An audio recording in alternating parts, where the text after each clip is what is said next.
ang sumisira sa aming lahat. Ang susunod na programa ay rated PG.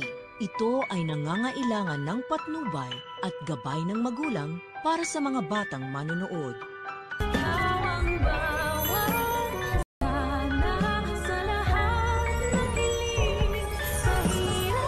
Titingnan ko po. Anak, wala lang to. Titingnan ko po.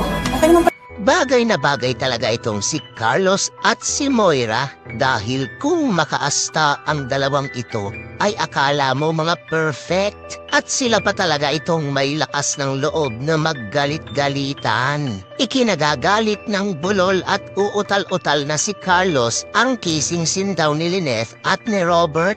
Siya nga tong chinorba niya at inanakan niya pa yung asawa ng best friend niyang si Obeng. Pero yung inaakala lang ni Carlos na kissing scene lang ni Tisay at ni Sir Chinito ay magagawa niya ng saktang pisikal itong si Lynette. Bagay na mapapansin at makikita ni Annalyn ang mga pasa ni Lynette. Pero hindi lang si Lynette ang pag-iinitan nitong si Carlos, maging si Annalyn sapagkat ang batang doktora naman kasi ang nag-set ng family date nila ni Lynette at ni Robert. At bukod kay Carlos na naggagalit-galitan at feeling walang bahid ng dumis, ay isa pa itong bahugbilat na si Moira na akala mo walang ginawang kasalanan kung makasumbat. Sila namang dalawa talaga ni Carlos ang may ginawa talagang mga karumal-dumal na kasalanan kay Robert at kay Lynette. At sa patuloy na panunumbat ni Moira kay Obeng,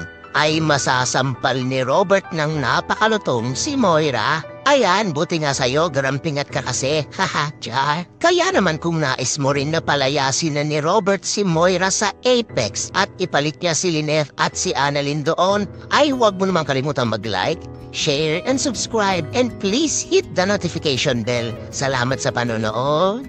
Paalam!